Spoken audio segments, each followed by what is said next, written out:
What's going on, you guys? It's Boosted J. Welcome back to the channel. Today we're going to be installing this high flow air intake drop-in for this 2013 Volvo Xc60 T6. Let's get started.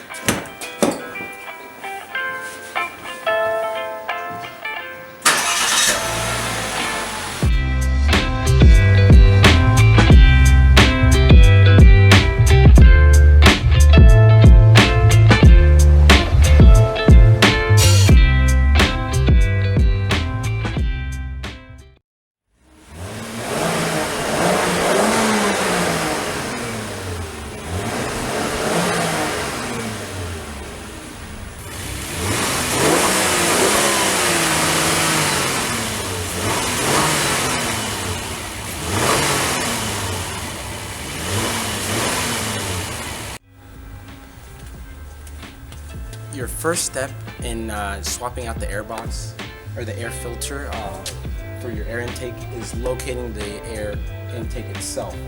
So here is the intake on this Volvo, and then the same thing runs for any other car that you're installing an air filter to. An air intake is different than an air filter, so just keep that in mind. The intake will replace this whole thing.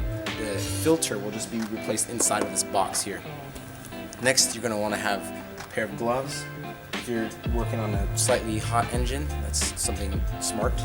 And you're gonna want to have, for this car anyways, this screwdriver kit. So here you go. And on this airbox, it's not just Phillips screws, it's actually an Allen wrench size, or Allen key, however you guys want to call it. And I'll show you guys up close in just a second once we start the install. So let's get started.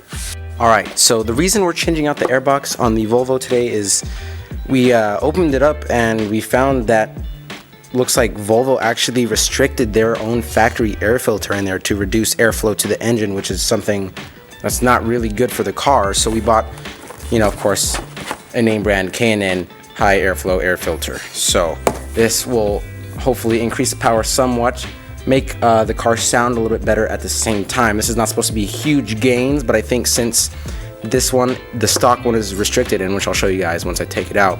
Since the stock one is restricted, I think that this will actually increase the horsepower a little bit, but not a lot. So, like I said, let's open this thing up, and I'll show you guys what it actually looks like.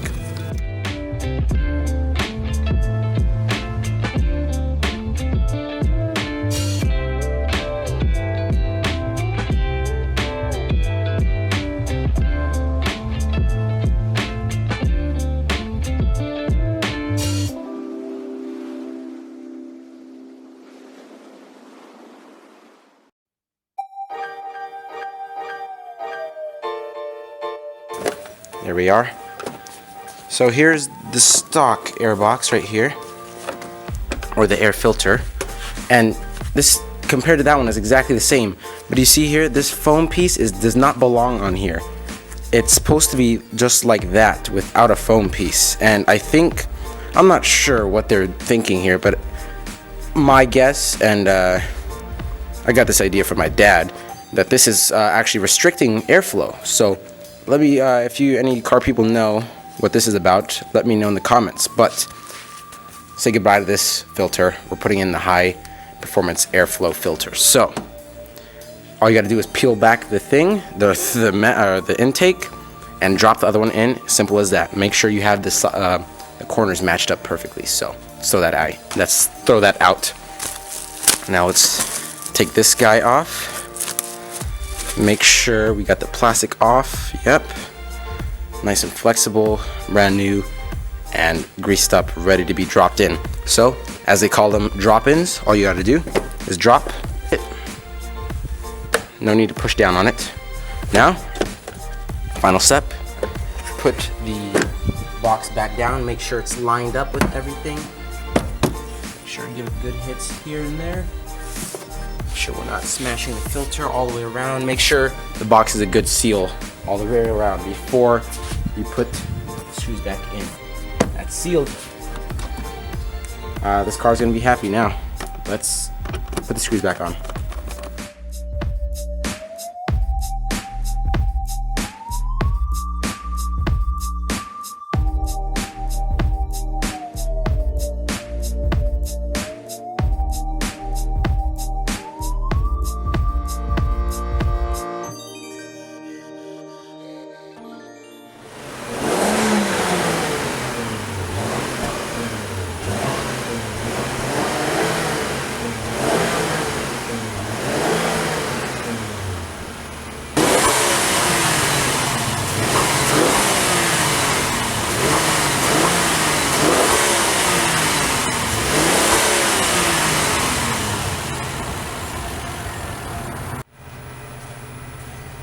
I'm not sure about you guys, but on the inside I can hear a lot more induction noise than when I versus the stock intake, and on the outside I can hear a lot more turbo blow-off valve noise than I could with the stock, and that's what you should hear on the T6 or any turbo car that you have. So thank you guys for watching. That's how you install a air filter drop-in for the Volvo T6 Xc60, and pretty much goes for the same for any other car you'd like to do that too. Thank you guys for watching. I'm Boosted J. See you guys in the next one. Peace.